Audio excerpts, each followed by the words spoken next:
Welcome. Welcome, everyone. And thank you for joining Women's Way for the Closing the Gender Wealth Gap Forum on It's Time to Talk About Taxes and the Gender Wealth Gap. And I'm sure you're all very excited to have the chance to talk about taxes. I'm Diane Corman-Levy, the Chief Disruptor at Women's Way, and I'm delighted that you all decided to spend the next 90 minutes with us. While we wait for folks to sign on, I would appreciate you taking the poll located in the chat box. We want to know if this is your first time attending a Women's Way event.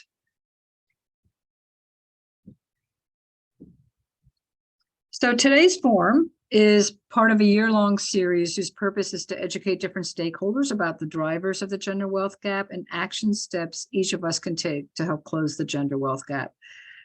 We started these in October 2020, and since then we have conducted 13 forums that address different drivers of the gender wealth gap, such as strengthening the early childhood education sector, gender and racial disparities in healthcare, increasing access to affordable housing, promoting equity in grant making, and narrative change. Today's session will focus on taxes and how the tax code impacts the gender and racial wealth gap. You will hear from three amazing panelists who will address the issue from a provider, advocacy, funder, and lived experience perspectives. You'll also have opportunities to ask questions to the speakers via the Q&A button located at the bottom of your screen. We will do our best to answer as many of your questions as possible. Closed captioning is enabled. If you do not want to see closed captioning, you can click Hide CC at the bottom of your screen. The chat is also enabled, so please share your comments during the session. We love to see how you're reacting to what you're hearing from the panelists. And to create a safer space for all of us, to engage in honest and challenging discussions, we ask each of you to abide to the session norms listed in the chat box. We will record the session and make it available for you to view again and for those who could not make it today.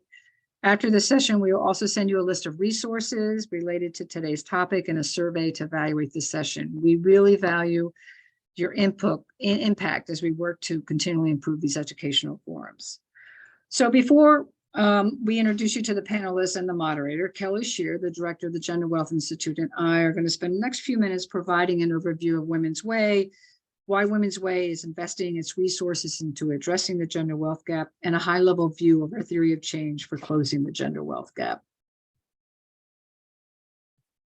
All right. So just for those who haven't been to a Women's Way event, don't know much about us, we are the region's leading nonprofit organization dedicated to the advancement of women, girls, and gender and racial equity. And we were actually the first umbrella funding federation in the United States specifically dedicated to women's issues. So we've been around for about 45 years, really trying to improve the status of women and girls in our region.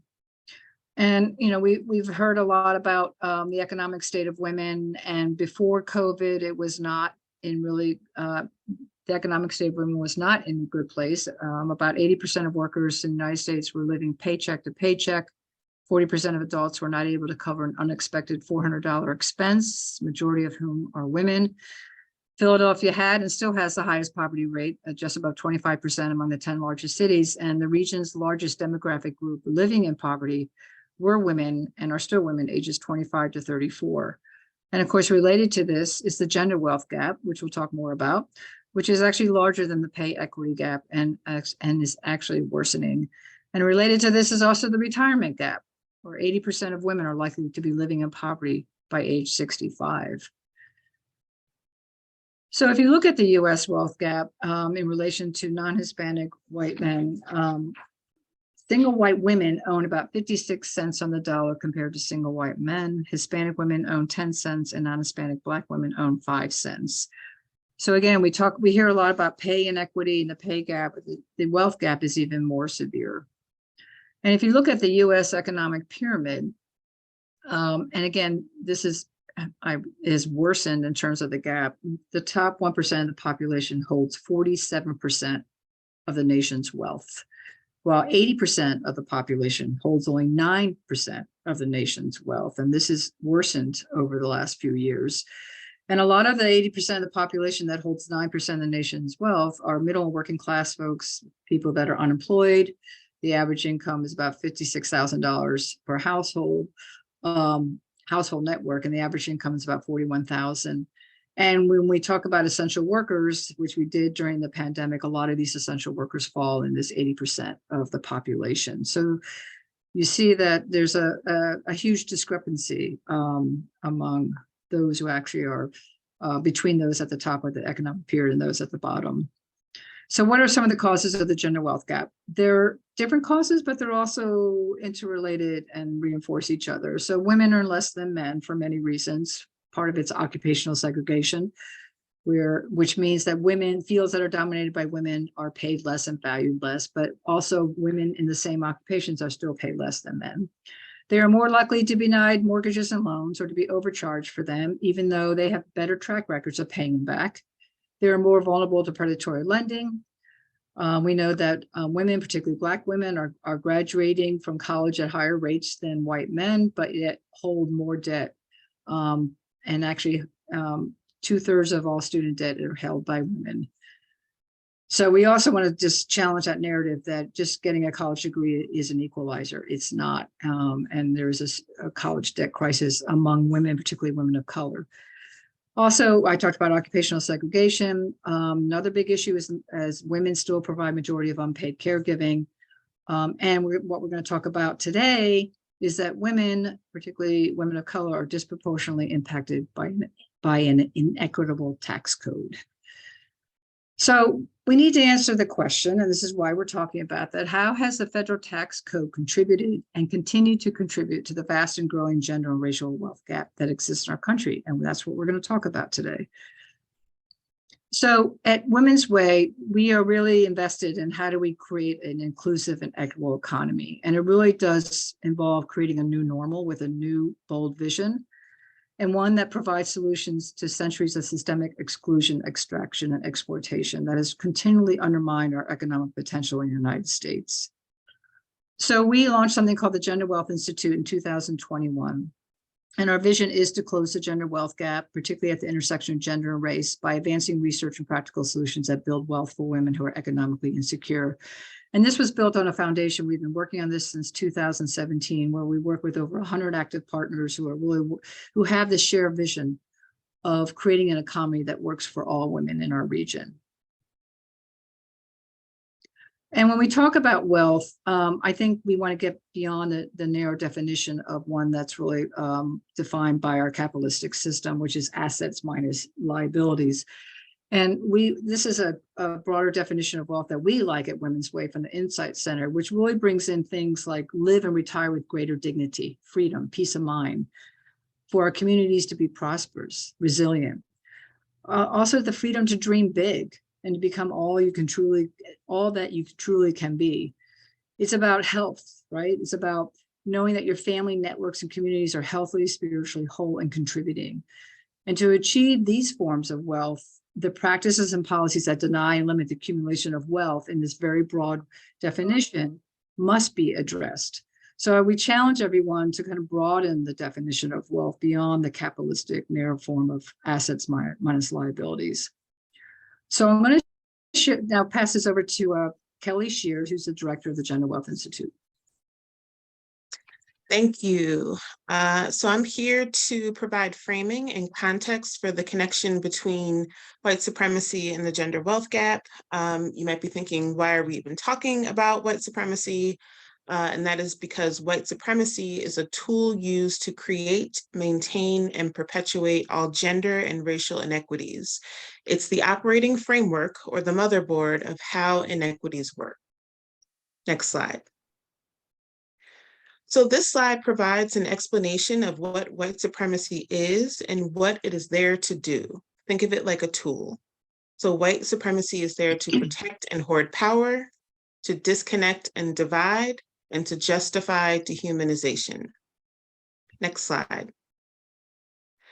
White supremacy functions in a variety of systems, but the common thread is the privileging of a constructed definition of whiteness and the dehumanization of all others. Whiteness then becomes an asset. So take a minute to review how white supremacy shows up in various systems.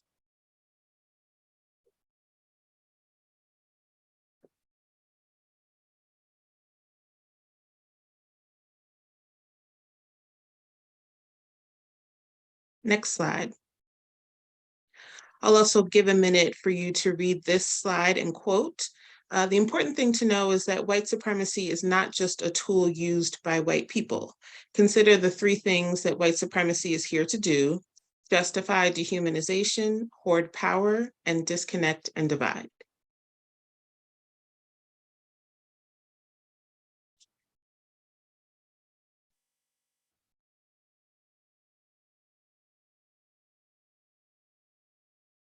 Next slide. So first, I want to start with just a basic understanding of taxes. What is the purpose of collecting taxes and when did they begin? You'll see some information here on the slide, but I also want to highlight some important background.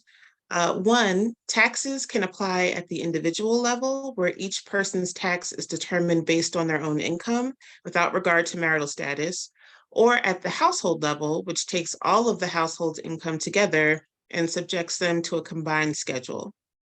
Much of the analysis of the intent and impact of taxes has been done at the level of personal income tax. For women, individual taxation of labor income is the most important tax policy to look at because it impacts women's participation in the labor market. In fact, tax credits, deductions, and allowances create incentives to work. This is important when we think about capital accumulation, or gathering things that gain value over time, as well as lifetime earnings. Next slide. At a basic level, we have a tax system that treats people differently based on how much money they earn. It's also important to note that the intent of a tax policy and the impact of a tax policy can be wildly different. As is noted in the breakdown here of explicit bias versus implicit bias, it's largely illegal to have tax policies that intentionally stratify treatment based on gender, but it is entirely possible to design a tax system that is laden with stereotypes, biases, and outdated assumptions that directly harm women, especially women who are already economically insecure. Expanding on this, if a tax system is neutral on its face, it can still interact with differences in underlying economic characteristics or behaviors between genders. Next slide. Some of these characteristics include income levels, labor force participation, consumption, ownership, entrepreneurship, and savings. Next slide. Our modern income tax system traces its roots to the Revenue Act of 1913. The House Ways and Means Committee is the committee within Congress that is responsible for designing federal tax policy. The first woman to serve on this powerful committee was Martha Griffiths in 1962. You'll notice that this is 49 years later. During such time, scores of important revisions and expansions took place that became the architecture for some of the more inequitable features of tax policy. The tax code is laden with assumptions about family structures, marriage, participation in the paid workforce, wealth, and caregiving. One such example is that the primary family tax filing unit is based on married heterosexual couples with children and a male breadwinner. The worker whose income was taxed was assumed to have a wife or a domestic worker at home to care for children. In fact, the tax structure was designed to serve a nation whose families look very different. The tax code does not reflect the reality of the lives of most women and people of color who experience ongoing discrimination. One example is that the joint tax return started in 1948 to fix a Supreme Court precedent of unequal treatment of married couples in community property versus non-community property states.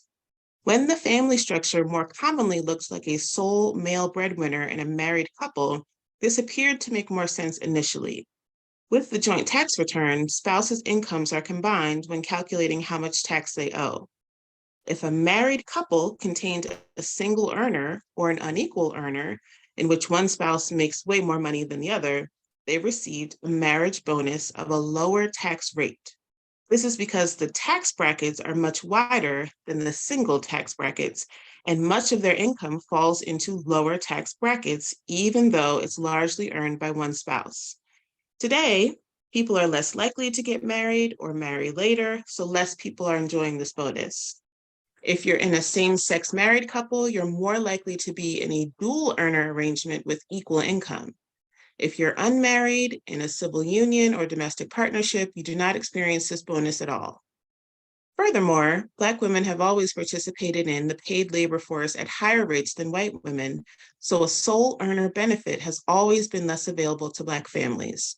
In short, joint filing imposes a higher tax cost on secondary earners who are more likely to be women in heterosexual couples, so there's a disincentive to work formally outside of the home. Women in these couples are often paid less than their male spouses, so they end up being taxed at their spouse's top marginal rate as the spouse earns more. When you consider childcare costs and the social pressure for women to be providing the primary caretaking work of their children, women are forced to consider if their income even matters in a marriage. Next slide. This slide provides even more examples of how gender bias shows up in other tax situations. I'll give a minute for you to read.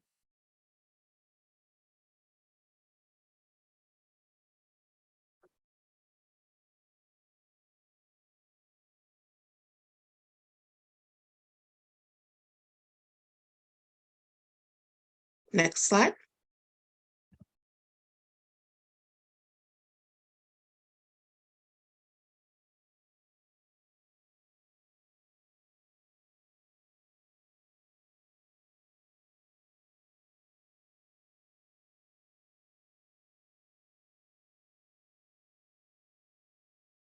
Next slide. So you might be wondering, how does this connect to white supremacy? Can you simply say that an all-white male Congress intended to explicitly disadvantage women and people of color through discriminatory practices within the tax code? When a system privileges the special interests, particular family structures, labor participation rates, and other economic realities of white males at risk of the marginalization and disenfranchisement of any of those other than white males, you can say that the impact of implicit bias remains intact due to the hierarchical nature of white supremacy. And to borrow a concept and phrase from Dorothy Brown, we would do well to examine, subvert, and undo the racist, patriarchal biases in our tax laws if we ever hope to close the gender wealth gap. Next slide. And so as we think of what do we do now, part of the work of liberation is to uncover the plot, that is the intentions, actions, and outcomes. Next slide. So I'm very happy to introduce our moderator for today's panel, Allison Acevedo. Allison Anderson Acevedo is an experienced leader with over 25 years working in the policy, advocacy, philanthropy, and nonprofit sectors, supporting and implementing systems change and resource collaboration, especially to improve equitable outcomes for traditionally underrepresented and underserved communities. Allison is the inaugural philanthropy director at NBME.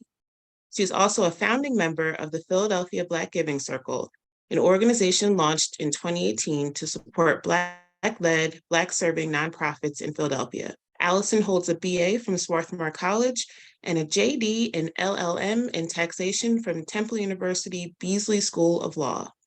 Welcome, Allison. Thank you so much, Kelly. Thank you so much for the opportunity to talk about taxes. So very excited to have these esteemed panelists here. But first, I want to say, I personally believe that taxes sometimes are an amorphous subject and people want to understand more. So just the opportunity to be here to have the discussion around taxes in a real way and thinking about the inequities and learning about the narratives behind the tax code is so critical. So this opportunity is amazing. So I want to turn it over to the panelists. We have three amazing panelists with a range of experience to first introduce themselves. So we have Dr. Nikia Owens. Meg Fosque, and LaTanya Mobley. So we'll start with you, Dr. Owens.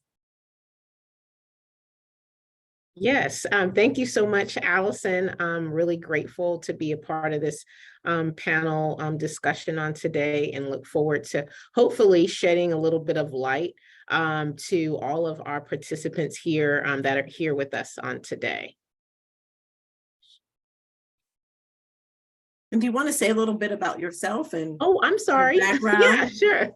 I'm sure. Oh, sure. Sorry about that. So I'm president and CEO currently of Campaign for Working Families. And that's a significant initiative of ours, is really tax preparation and really making sure that we follow the tax code. We make sure that low to moderate income families get back the money that they so well deserve, and the hard, for their hard working like all year long. We know these are critical resources, but moreover, we're really excited about making sure that we use it as a gateway to really connect them with comprehensive resources. So financial counseling, literacy products and services, to legal support if that's something that they need, as well as if it's unemployment compensation, or if it's workforce programming. We have some employer partners. So we're really, really excited to really connect people with really critical resources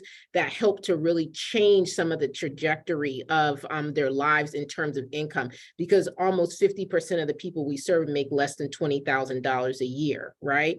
And so it's really, really important to connect them with these critical resources. So I'm super excited today to share some of the work that we're doing, and and how we're trying to really lift people up and improve and build and elevate the financial well-being of these individuals and families. And so, prior to that, I had the opportunity to, work with the city in an executive capacity. And then, of course, at United Way, really in building out the financial empowerment and financial stability portfolio. So it brings me really great pleasure to really be in service to the people and helping to build them and elevate them in a real positive and equitable way. Thank you so much, Dr. Owens, and explaining your transformational work to guide people towards wealth and empowerment. So thank you. Meg Fosque. Well, thanks, Allison. And I really want to thank Diane and Women's Way and Kelly for that excellent overview. I really appreciate you guys having this conversation. And it's awesome to be on this panel with Dr. Owens. So I am Meg Fosque. I lead grant making and policy investments at the Rockefeller Foundation for our Equity and Economic Opportunity Initiative. And we really come to tax work because we believe that transforming our tax system is key to achieving that goal of increasing equity and increasing economic opportunities. And my background in coming to this work is really as a policy advocate, as an organizer working with low-income individuals. That's kind of how I approach this work. Thank you so much. And thank you, Meg, for really thinking about and talking about your experience in the ecosystem of tax policy and connecting tax policy to advocacy. So really interested to hear your perspective on things. And Ms. LaTanya Mobley, last but not least. My name is LaTanya Mobley. I just found out about Working Families last year. I'm a life insurance agent for Primerica. Prior to that, I was an entrepreneur for several years, running a bar in West Philadelphia. And I'm just glad to be here at this meeting because there's a lot of information that I was not aware of. And I appreciate the invitation. Thank you so much. And I understand also that you have worked somewhat with Campaign for Working Families as well. So want to hear your experience with the organization and with your experience with tax situations. So we're really excited to have you here today. Thank you. Campaign for Working Families helped me with my taxes. I just think that they do a tremendous job. Not enough people in the community, I don't think, know about them. They impacted me as far as help me with the tax credit. And I just think that if it had been aware to more people in the community, it could have been helped a lot of people, because during COVID time and everything was shut down and people was out of work, that really impacted me, because like everybody was behind in rent, mortgages, and that credit, meant a lot to people. Good. So good. I was glad to be able Okay. to. Go ahead. I said I was glad to be able, to find out about them, because it was like really on a whim. Somebody told me about it, and that's how I went there.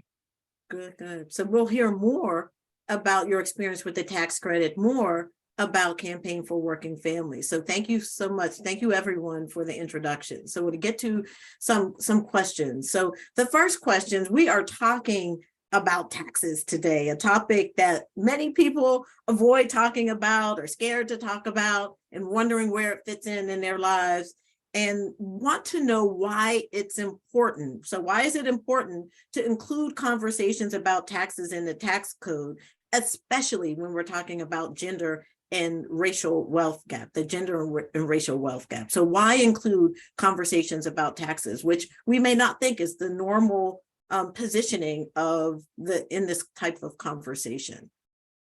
So Meg, do you want to start off? Sure.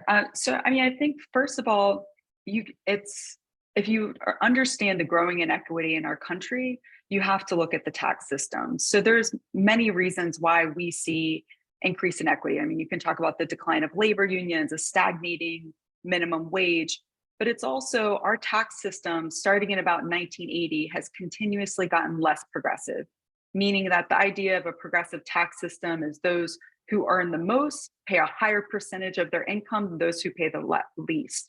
And beginning in about 1914 and up until about 1980, when we saw the middle class really being built in this country, we had growing progressivity. We understood that those who earn the most should pay a higher percentage of their income. That started to change in 1980, and you can see this direct connection between growing inequity. And when we talk about inequity and who are the people that are earning the least in our country, we're talking about disproportionately women, and we're talking about people of color. So I think you can't understand inequity if you don't talk about the tax code. I think there's a couple of other things. I think, Kelly did a really great job of talking about what's the purpose of taxes? Why do we have taxes?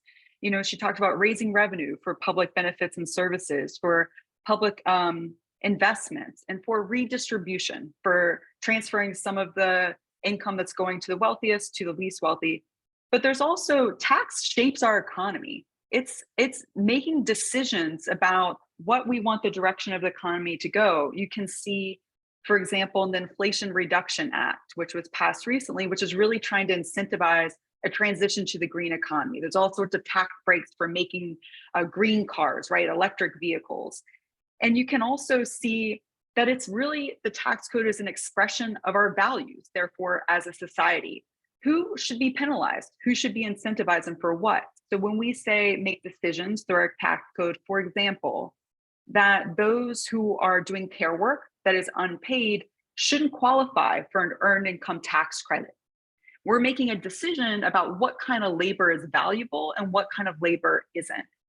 And there's a third thing I would add to the really great point that Kelly raised about white supremacy and the connection here, which is that the tax code is intentionally, and taxes are intentionally used as a tool for advocating white supremacy.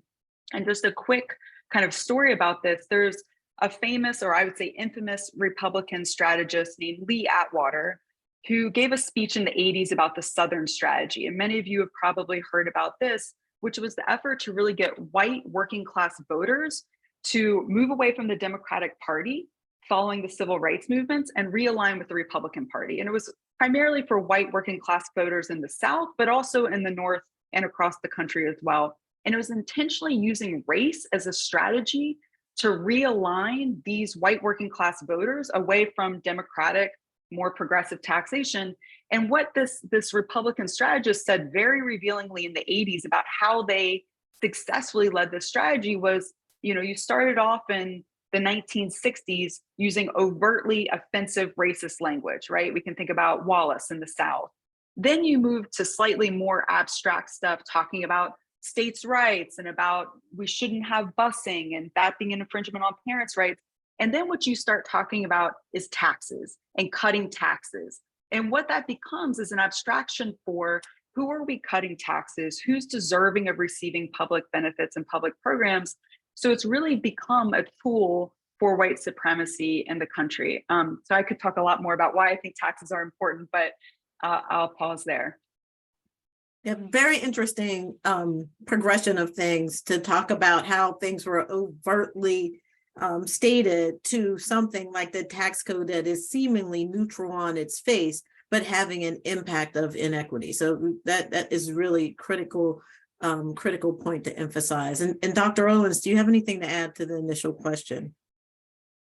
No, I would just add Meg did a really great job, and that you see how that all trickles down to on the ground level. And she talked about like what we value, what work we value, and what we may not necessarily value, right? And so I think it's, like really great points to pay attention to. And I think as we go along, really talking about how does it really significantly, really impact those at the bottom kind of rung of the ladder, and what we need to, and what really, the individuals, low to moderate income really need to pay attention to when tax codes, or who they're voting for, who they're putting in office, and how that really, I won't get into, this now, but really how tax codes are reshaped. And then when it's time to file taxes, you wonder why you're not getting a refund anymore. You wonder why you're capped at, $500 if you put in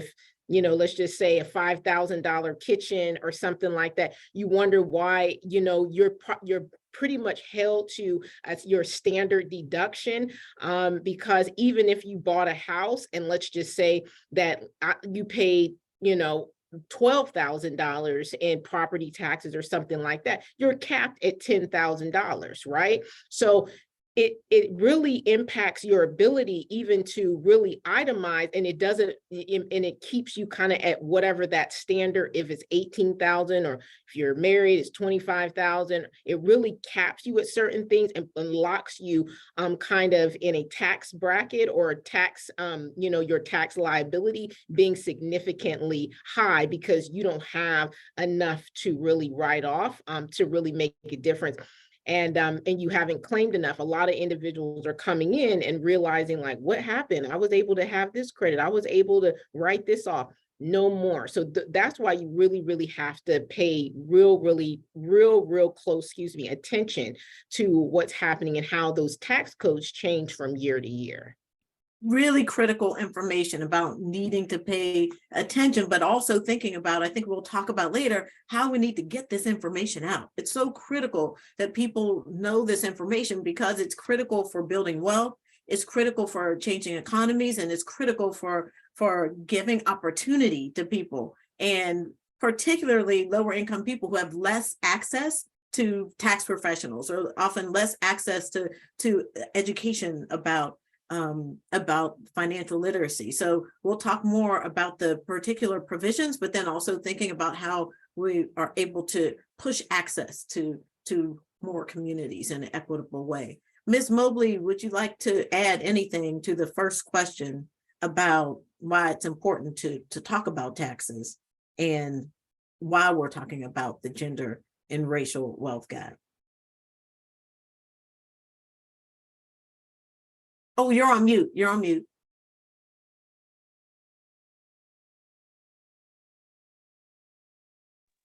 Who was you directing the question to? It's you. I just wanted to see if you want to add anything to the first question. No, I'm good. Okay, good. We'll move on to the second question and really get to specifics of the tax code. So Meg talked about the US tax code or income tax system being progressive overall. So many of the tax code provisions reward the wealth building by people who are already wealthy and exclude low income and moderate income families. So what are current provisions, and how do current provisions not only exacerbate this inequality, but also amplify gender and wealth inequality? So let's talk about some specific parts of the tax code or tax system that amplify the inequalities? Sure. So to start at kind of the broadest level and then to get even more specific, so I talked about how I would describe we have a weakly progressive tax system at this point. We talked about starting 1980, this trend towards less progressivity. And most recently in 2017, under former President Trump, the Tax Cuts and Jobs Act actually reduced the corporate tax rate from 35% to 21%, an incredibly low rate. And so what does that mean? I mean, that reduces money for public education, for public transportation, for public services and benefits, which we know that women and people of color disproportionately rely on. And so we're talking about just less funding for all of the central public goods and services we need. But there's also these more subtle ways that Dr. Owens was talking about and Kelly was talking about that the tax code disadvantages, in particular, Black tax filers and Black citizens. So for example, around home ownership.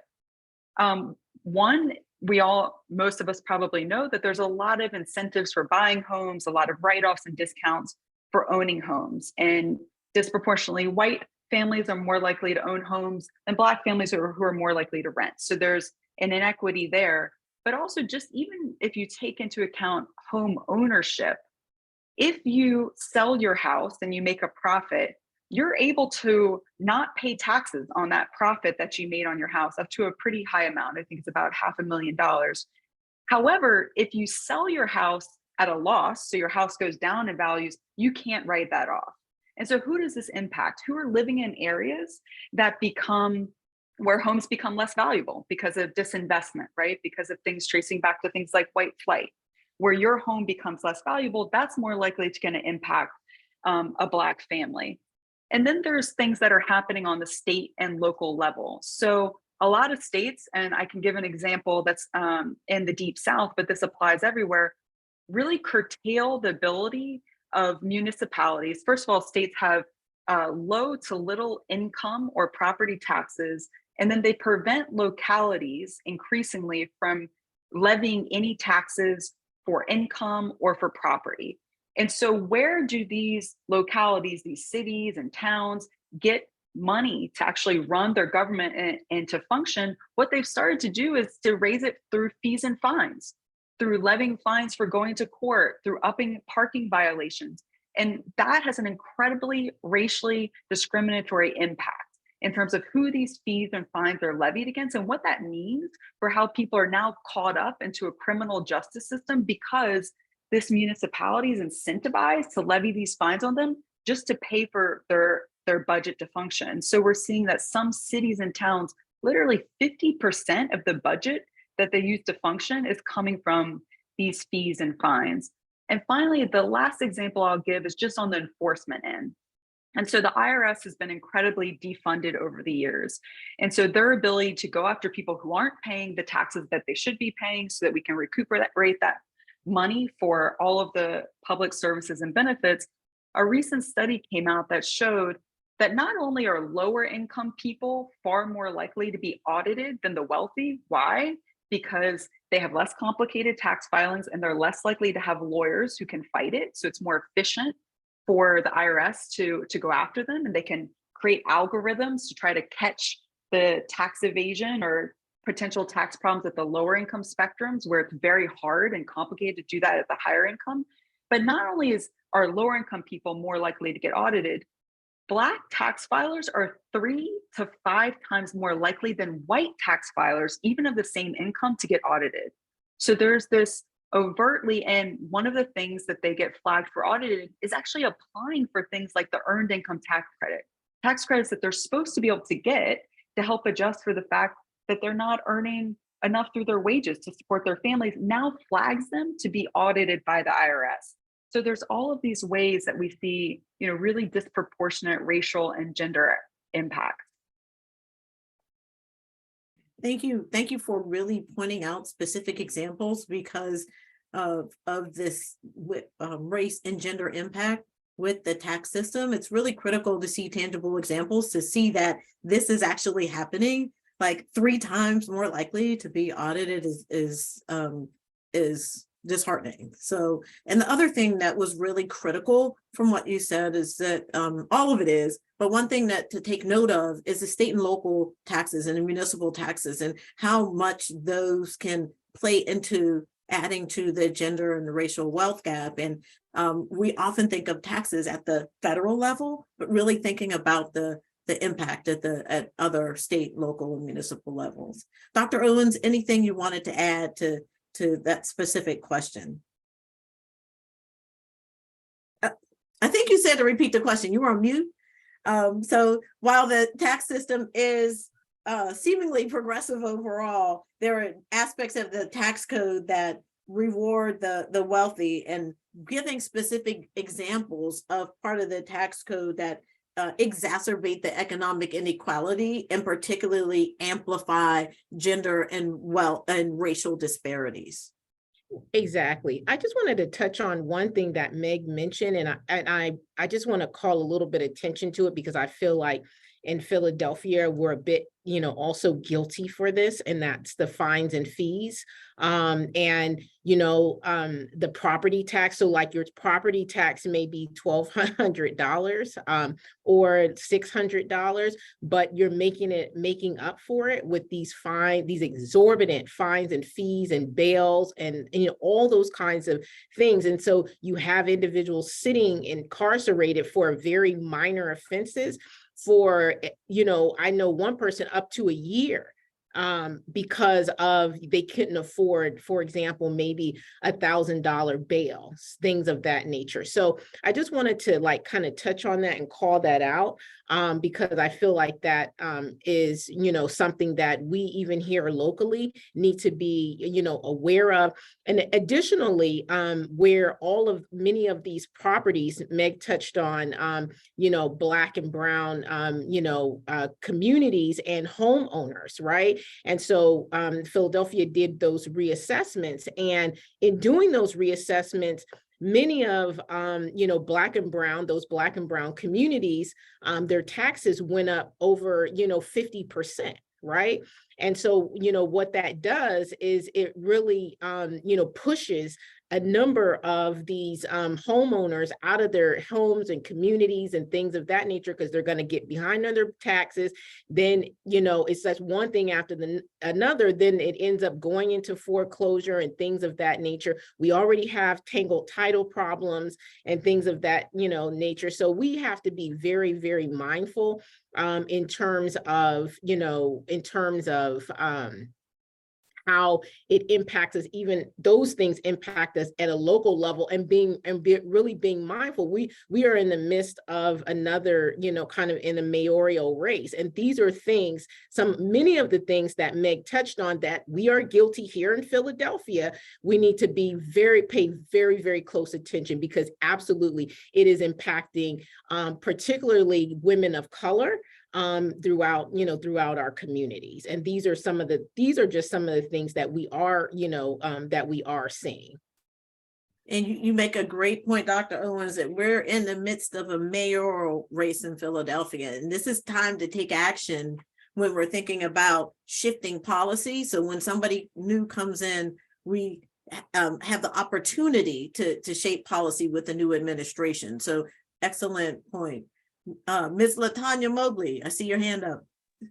Yes, commenting on the tax policies as far as property owners and homeowners. In the past couple of years, gentrification has taken over especially Philadelphia. And before COVID, the taxes in Powelton Village, where a lot of people that live near, went from maybe like $400 for their home to $4,000. So a lot of people had to sell and move out, get rid of their homes because of the gentrification. So now everything is sky high. The original people that lived there are no longer there. And the neighborhood is becoming white, forcing the low income people out. They can't afford the taxes. If you don't have enough money to fix your home up to par, then you gotta go. And it's sad because it's not just in Philadelphia. I'm noticing it everywhere. North Carolina, Charlotte, a lot of places. So what do we do? Like, how do you surpass this, or how do you stop this? So thank you for that perspective. And I think we'll talk a little bit more about the policy and advocacy around shaping the laws that are created that turn into property tax law, that turn into situations where eventually communities are uprooted. So we'll get to some of these questions later in the discussion. Really think it's important for you. Thank you so much for sharing your perspective about how the taxes in Philadelphia impact you personally, particularly as a Black woman in the community. So thank you for sharing your experience. We'll get on a little bit to talking about advocacy, policy, and how these things can be addressed. So the next question. So what are some of the common narratives we're hearing about upholding and justifying our current tax system, and who, that's really important, who is telling the narratives?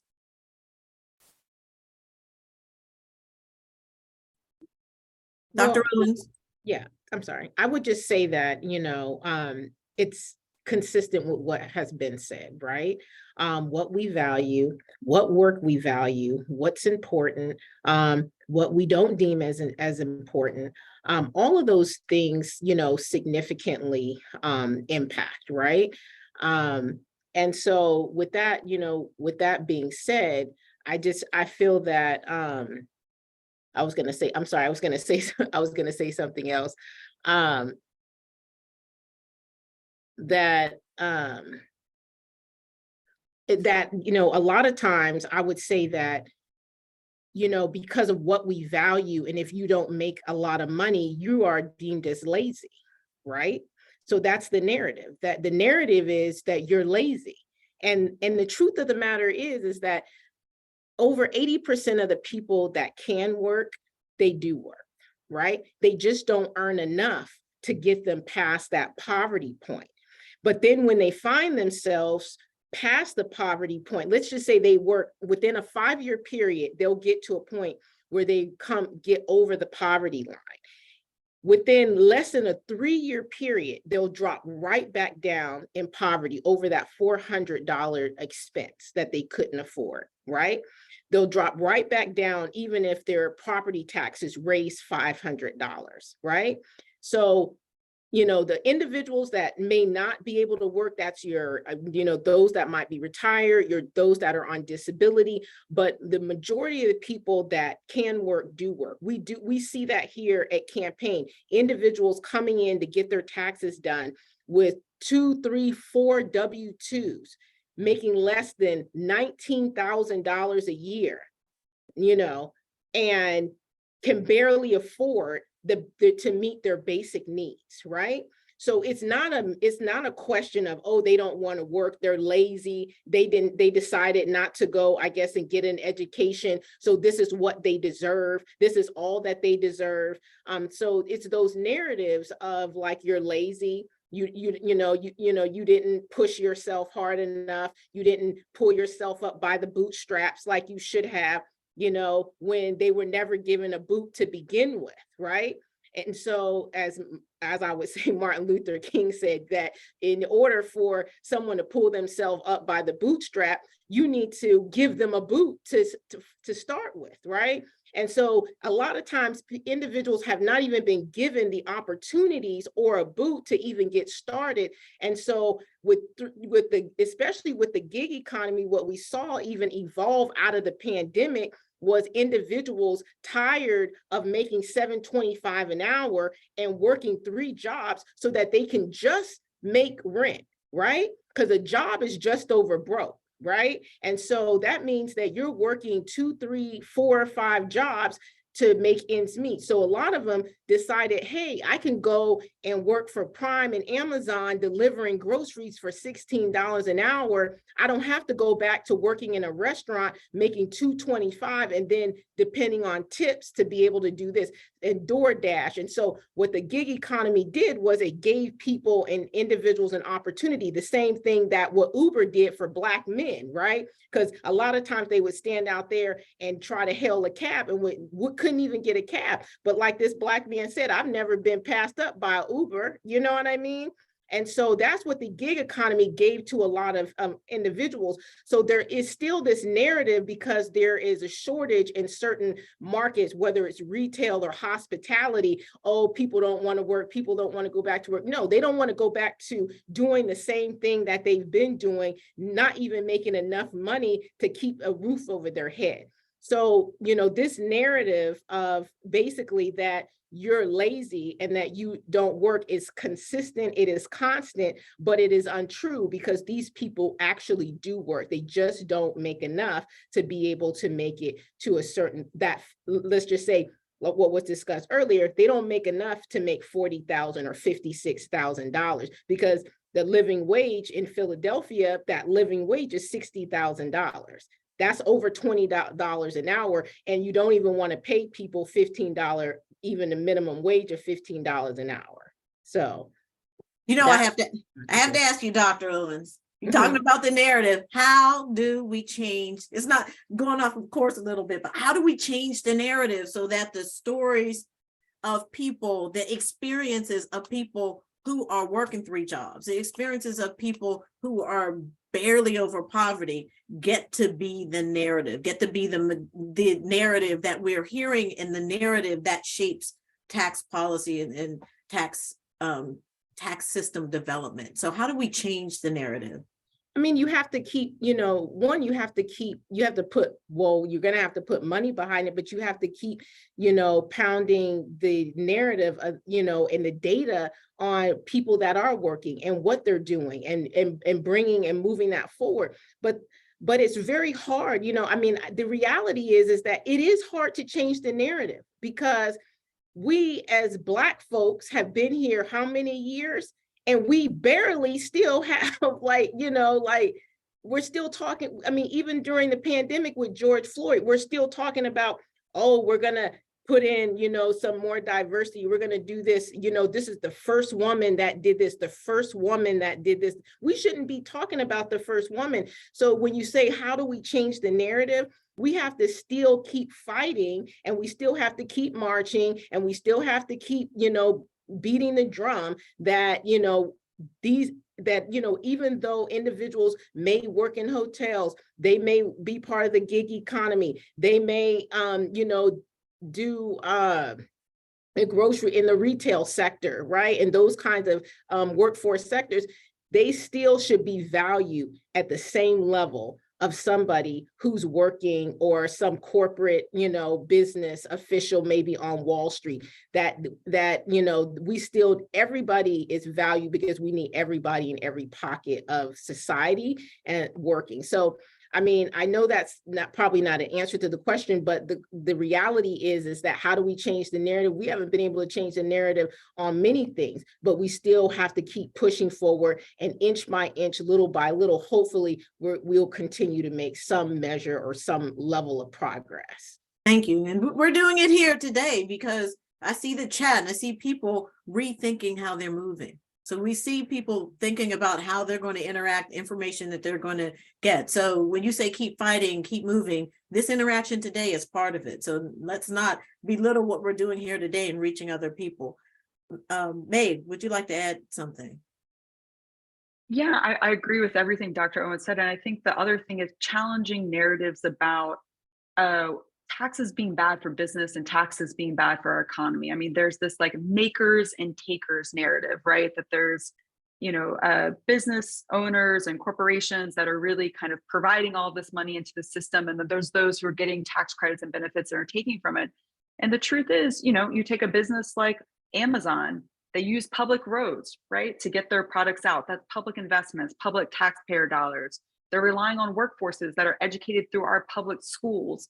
And so this idea of how these businesses are benefiting from the taxes of all of us is not really lifted up, or the idea that, you know, look, cutting taxes on the wealthy so that they can put more money into offshore accounts or into savings is not the same as cutting taxes on middle and low income folks that are putting that back into local communities. So I think it's really challenging some of these narratives about who the tax system is actually benefiting and whether or not cutting taxes is good for the economy and good for business. Yep. So really thinking about the underlying principles about why we're making certain decisions, and that's really important. And to think about why we're taking such certain actions and who it will benefit and who the actions will benefit. Ms. Mobley, would you have anything else to add to this question about the narratives that we tell about our tax system and whose voices are heard through these narratives? Well, the tax system has never been for minority or low income and moderate income people.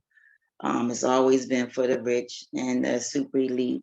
But my problem is that even if you are an entrepreneur, you still get blocked because you're a minority or because you're a woman.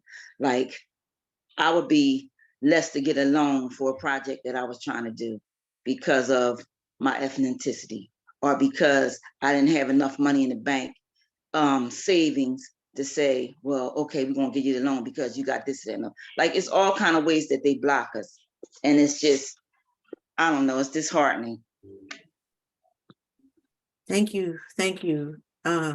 Thank you for that perspective. Thank you for us thinking about, again, my head is thinking about, like, what can we do? How can we move forward to address some of the challenges that people face?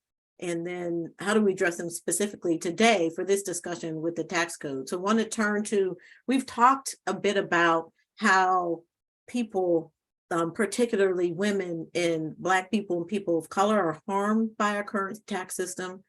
We talked about how our current tax system benefits the wealthy over people who are working or in poverty, and want to talk about some of the solutions and some of the resources through the tax system, and start with tax credits. I know, Ms. Mobley, you talked about the tax credit and how you've been able to utilize and are familiar with the tax credit, and just want to know how you've been able to connect with information and resources through the tax credits.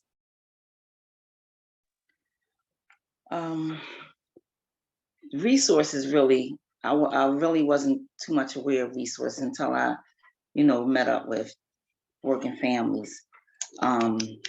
They really enlightened me to a lot.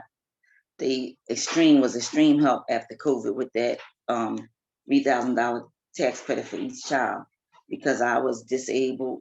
I wasn't able to work because I got injured at my job prior to COVID.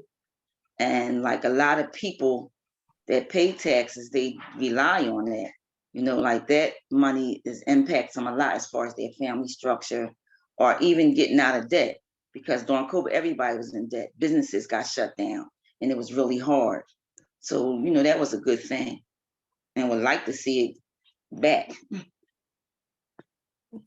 Thank you for sharing about your opportunity for learning more and getting more resources. And just wanted to continue the question about tax credits, Dr. Owens. I know the campaign really focuses on tax credits and other resources, as Ms. Mobley mentioned. And can you tell us specifically, how does leveraging refundable tax credits as a tool help to dismantle some of the structural barriers that impede economic security and wealth building, and support participation in the workforce by women, people of color, and advance economic, gender, and racial equality? Right. So I'll talk about maybe a couple of key tax credits that we focus on, right? The Earned Income Tax Credit, known as the most effective anti-poverty fighting program in the country. Its companion, the Child Tax Credit, and then your education credits. The American Opportunity Credit, most notably known, although, they have the Lifetime Learning Credit, but it's not as, beneficial as the American Opportunity Credit. I'll talk about the Earned Income Tax Credit and the Child Tax Credit.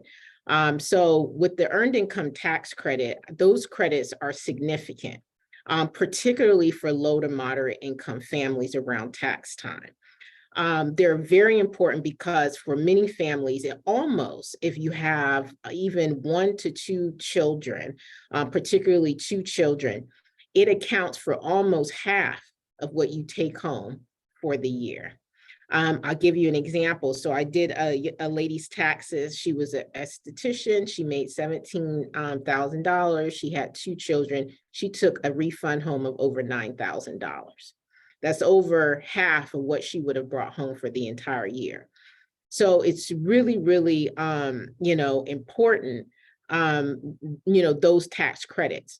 Now, what I will say is that we need that, there needs to be a greater level of capitalizing on those tax credits. And here at Campaign for Working Families, we make sure to get you and maximize your tax credit, because you have to pay, when you go to a paid preparer, that's a separate form. There's a base rate, and then you have to pay per form, right? That's a form. The earned income tax credit is a form that you have to pay an additional, usually $140 for.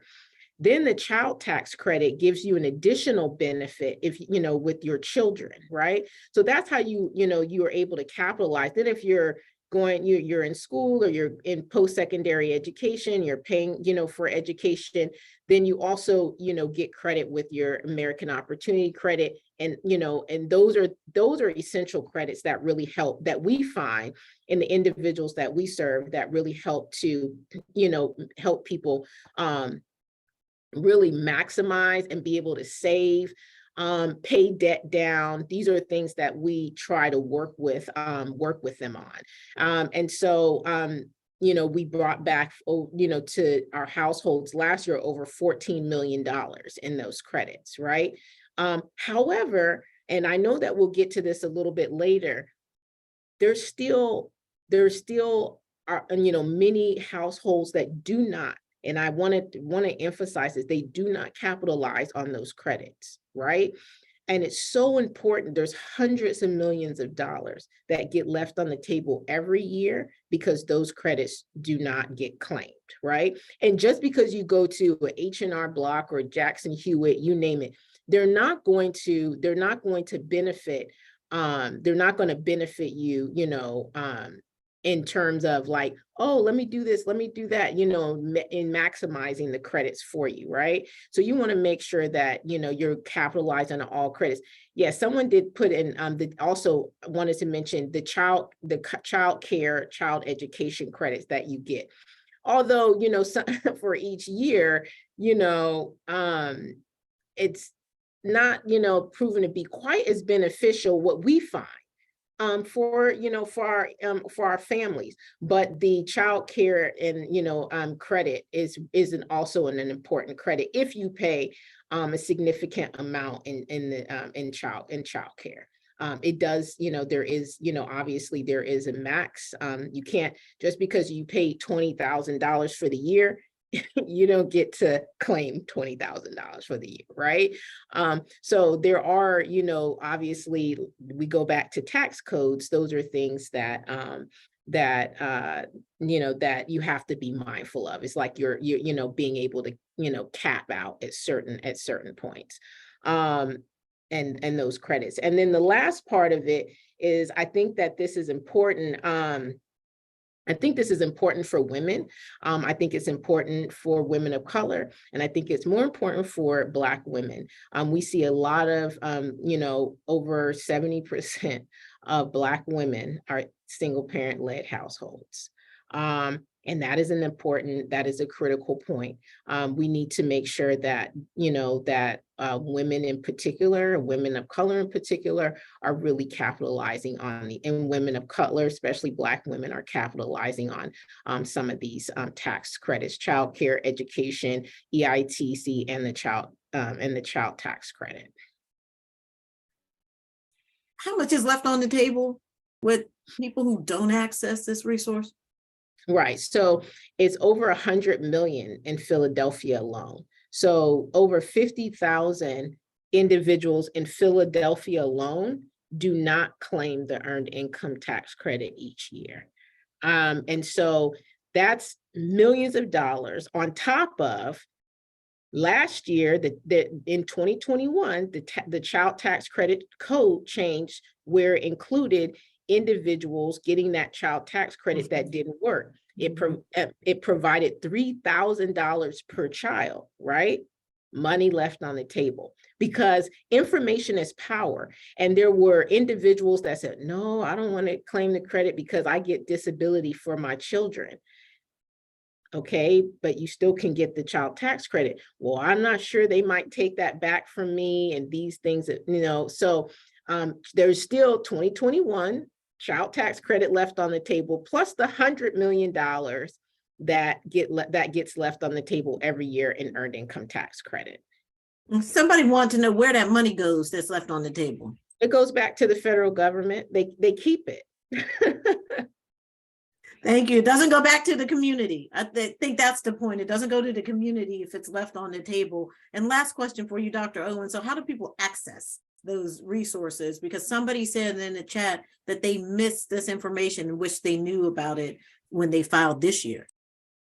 Right. And you're talking about specifically Campaign for Working Families, free tax preparation. Yes.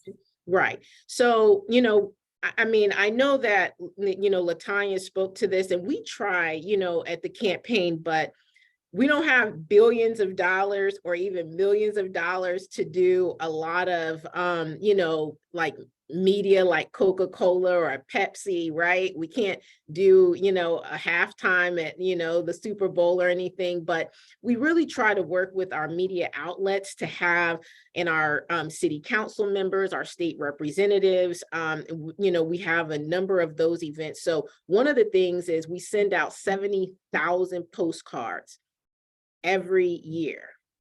So anybody who's got their taxes done with us in the past 3 years, we send them a postcard. So we mailed out over 70,000 postcards.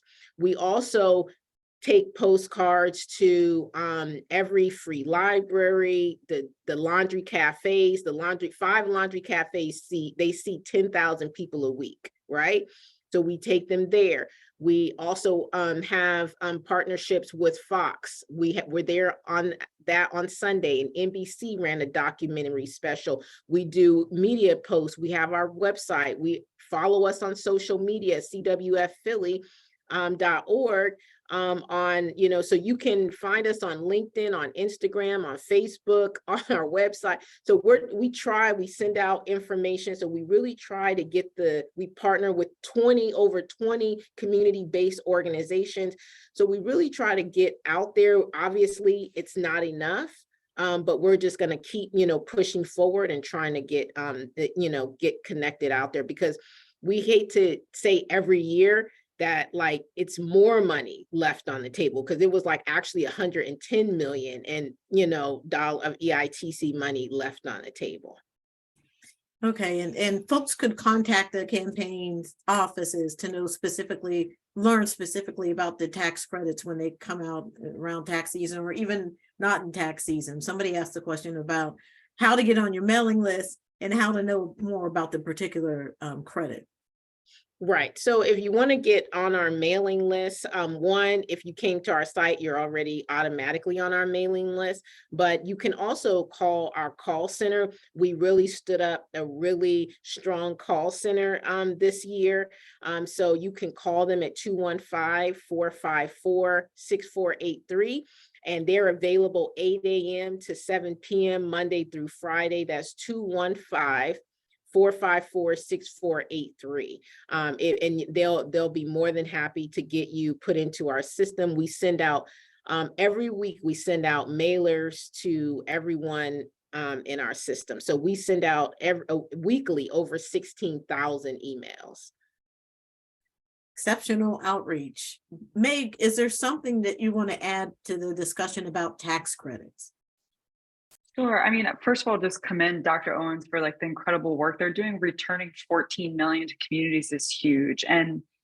But it's the fact that it's so hard is also not unintentional. I mean, there's an incredibly powerful tax preparers lobby, Intuit and others that have intentionally resisted efforts to automate, to make tax filing easier.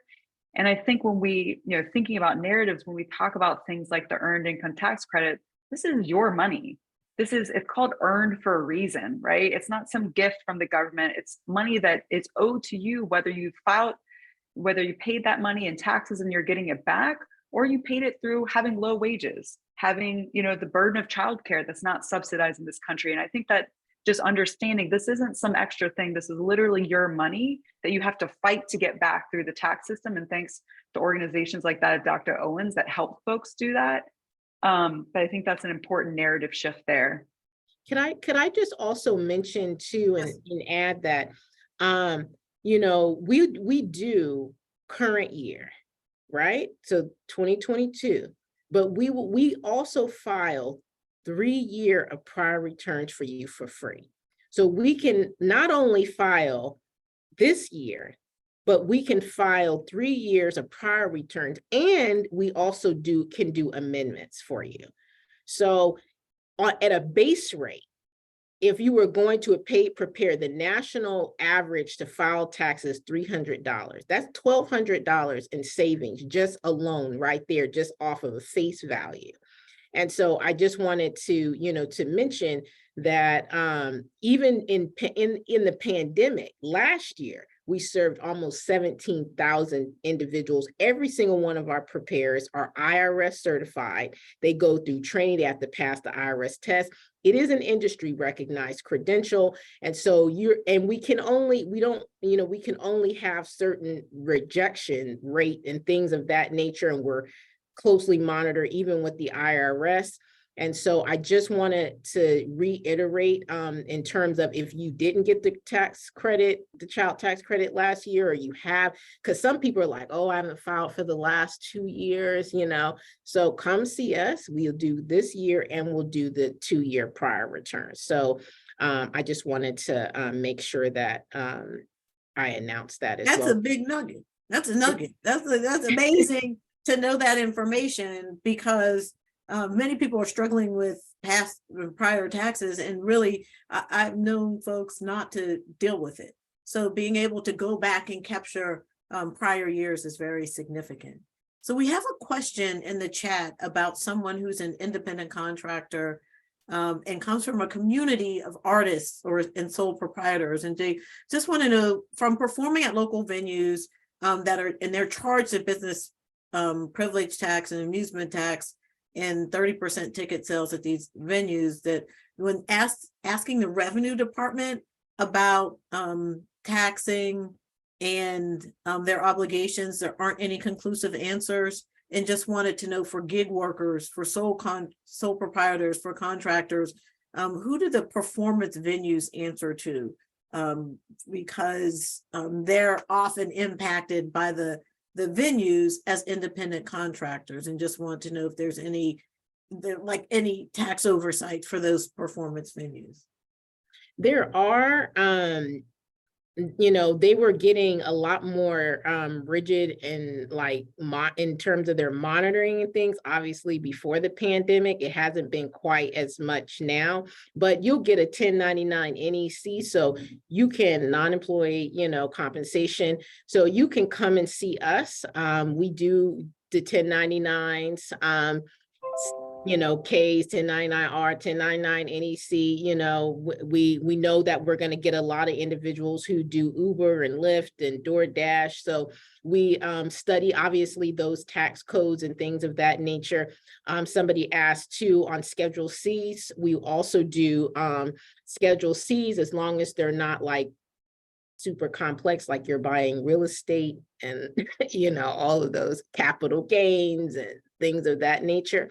But we still have really close partners that we work with. So we just don't throw you out into the sea. We'll make sure and connect you with somebody that's not going to charge you a boatload of money, and somebody that will get your taxes done right for you. Thank you. Thank you for that information. So want to ask a quick follow-up to the question about earned income tax credits, child tax credits.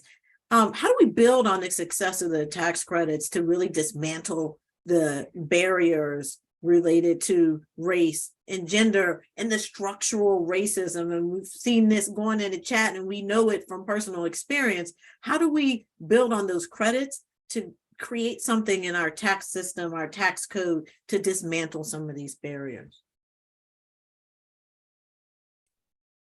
Dr. Owens. Yeah, so I think that, well, one, let me just say this. I think that we have to make sure that we're taking advantage of those tax credits. That's number one. When you leave, if like, for example, in Philadelphia, I think there's 300 and just over 300,000 individuals who are eligible for the earned income tax credit. See, the IRS is able to track. It's like even in Camden, I think it was like 78,000, right? They track how many individuals are eligible for the earned income tax credit, how many, might be for the child tax credit. If those tax credits are not capitalized on and we're leaving money on the table, hundreds of $1 million, it's hard to build on any kind of like tax credit and code, right? So I just want to just kind of preference that and say that is that we need to make sure that we are investing and maximizing. We put money behind, additional housing resource and this, that, and the other. But if we just help people get the money that's already on the table in their pockets, I think that will be beneficial. But I think that we need to make sure that we are also being clear about the impact and the data in terms of what those tax credits do. I know the Federal Reserve banks have done a lot of work around the earned income tax credit and how they followed and how those dollars and those monies are utilized and they're used and where they're used. And they found that a lot of those dollars are used on purchasing better food products, right? Better food for the family. They're paid on school supplies and clothing and rent and things of that nature. So the Federal Reserve Bank has done a really great job even in following, and following those dollars and understanding how those dollars are spent. So I think that if we can take that information and really capitalize on it to really, build onto the tax codes, those kind of tax credits that we talked about, I think it could make a much more significant difference. But we definitely have to make sure that we're taking the research and and what has been studied and what has been done to make sure that we capitalize on that. Thank you for explaining that and saying that there is information that and data that exists that we can build on to make the case for, to advocate for additional resources. Meg, do you have anything else to add to that? Sure. I guess just quickly, I completely agree. I think two other points. We have to reform the IRS. One, we have to fund the IRS so they can actually go after the high income tax cheats and not target people who are filing for these tax credits. That's a big part of it. And then second, I think expanding both the child tax credit and the earned income tax credit, making them, I agree that let's access what's out there and make sure people can do that. But we've proven that these programs are incredibly effective. Let's expand them at the state, local, and federal level, not just how much money people are able to get, but who's eligible. So we talked about things like, for example, care work not being counted and being excluded. So students, for example, being able to access things like an earned income tax credit while they're in school so they can not incur massive amounts of debt. So I think using these and building off these programs to think about who's being excluded and how can we utilize them to cover more people.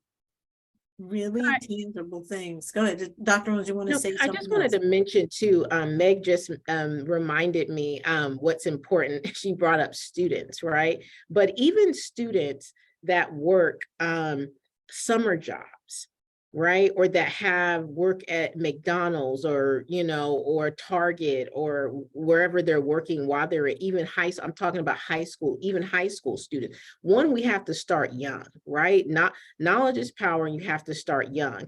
And even because what we do is we also train and certify high school students that work in our tax sites, right? So it's like the gift that keeps on giving. And those students file they worked for the summer and they get back like $250, right? And so I think education is also important in terms of, oh, file your taxes. Now, they may not qualify, obviously, for the earned income tax credit because they can be claimed as a dependent, but it plants the seed, in them learning about the earned income tax credit, the child tax credit, the child care credit, the education credit. So Meg reminded me when she mentioned student is that, even young students in high school can really learn and get this knowledge and be able to build onto it and file their own taxes. So if they got $250 back, that's they got $250 taken out, that's $250 back into their pocket. Yep, starting early with education about taxes and financial literacy is key. LaTanya, do you have anything else to add to the conversation about things that we can do to build on the existing tax credits? I agree with what you said about it, but also we need to be aware of these politicians that we put in office. That's the major thing. The politicians that we put in office is a major role in the tax decisions and whatever credits. It's like without the politicians, we don't stand a chance. Excellent point. And somebody's echoing the same thing in the chat, that we have to elect people that bring about a diverse perspective, understand that we need to attack white privilege, white supremacy, really thinking about who we're electing, but then participating in the election and electoral process is critical as well. So the people that we elect at all levels are critical to this process. And again, bringing up finances is important to our lives, because people always say we're all in the tax system. Everybody has interaction with taxes. The tax code is something that we have to do. So let's talk real quick in the last few minutes about what we can do to really thinking about the tax code. So what can advocates and policymakers do to advance gender and racial equity in the tax code and tax system? And then what else can like funders, advocates, policymakers, what can these stakeholders do to actually advance change in this system? Dr. Owens, you're ready to go. Yeah, right. So I wanted to just mention, I think that you have to, one, put money behind systems and programs that really help to get people connected, right? You also have to put resources that help to educate individuals. Without the proper knowledge, information, you're not going to be able to make progress, or you're not going to be able to move, or you're not going to be able to tap into, what exists, right? So I think it's important. I also think it's important to educate, right?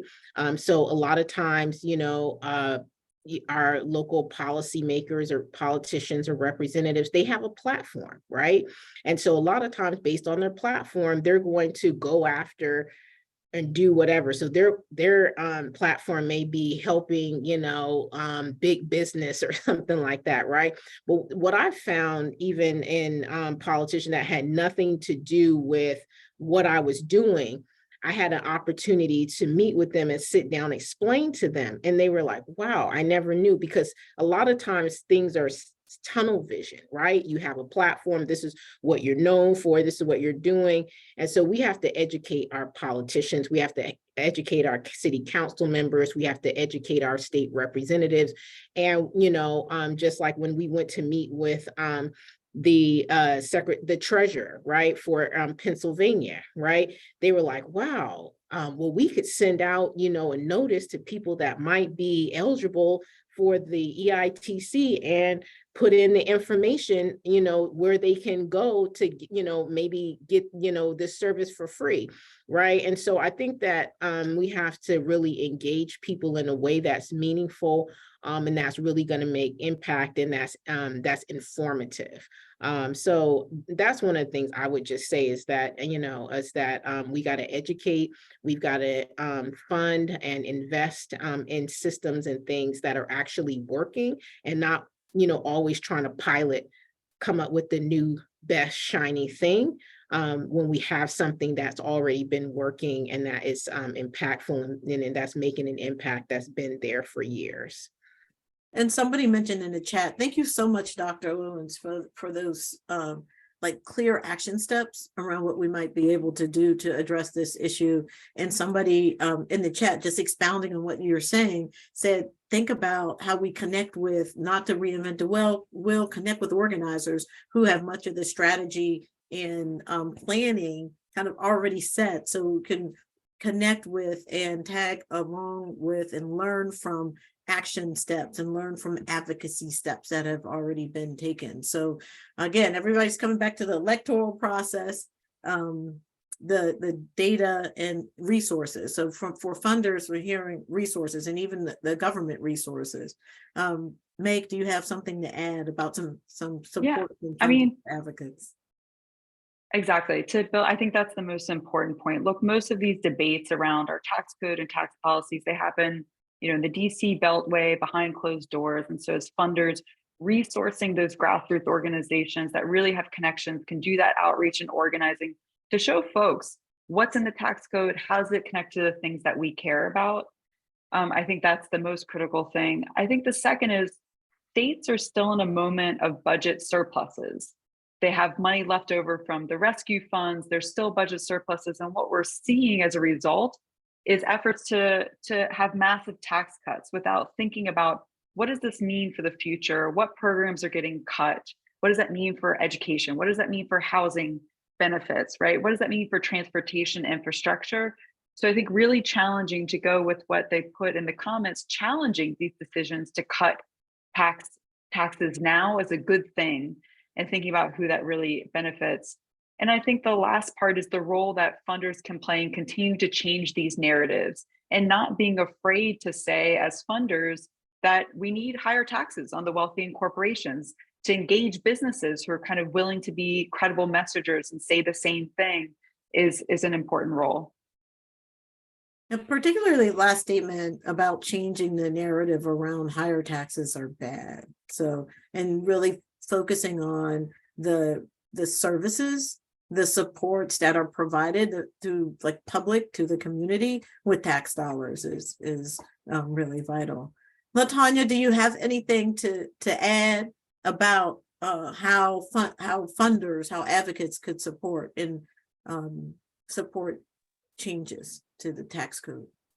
No, I think everything's already been said. Thank you. Just have time for any quick last words about other action steps, other action items, or anything that you want to particularly emphasize. Yeah, well, first, I just want to say thank you so much, Diane and Women's Way, for this opportunity. We're certainly grateful to help push the agenda in closing the gender wealth gap, and particularly for women. So thank you for giving us opportunity. But I just wanted to say that we're here in service to the people, right? At the end, in the end of the day, we want to be able to be of service to the people in a way that is meaningful, that is impactful, that builds and that elevates and encourages and empowers the financial well-being of those individuals and families and women in particular. So however we can be of service in doing that and educating about the tax code and doing training, we've done that and gone out to educate individuals. We work with council members, our state representatives and state officials around, the earned income tax credit, child tax credit, and the tax code. So we are out this week with 2 state reps and our congressmen. So we're trying to do as much, footwork as possible, but it's not nearly enough. So I just, thank you for this platform to be able to continue to help spread the word. And we're here if you need your taxes done this year, 4-year priors, we can do. And it's all for FREE for free, 100%. We'll make sure that not that you necessarily focus on the biggest refund, but we'll make sure that not only do you get the tax credits you deserve, but we'll make sure that that they're done right. So thank you. FRWE is good. Any quick last words from Meg or LaTanya? Just quickly, thank you. I think these conversations are critical, and we are here to be a resource to other funders, to organizations who want to figure out how to be involved in this work. Happy to be available and talk to folks about kind of our journey into this space and others who want to enter it as well. Thank you. LaTanya? Yes, I just wanted to ask her, could she put her information up so, Yep. people can use it? And also, I just want to thank you for allowing me to be a part of this. It was very informative. And I think most of the people that participated, are leaving with something more than they came with.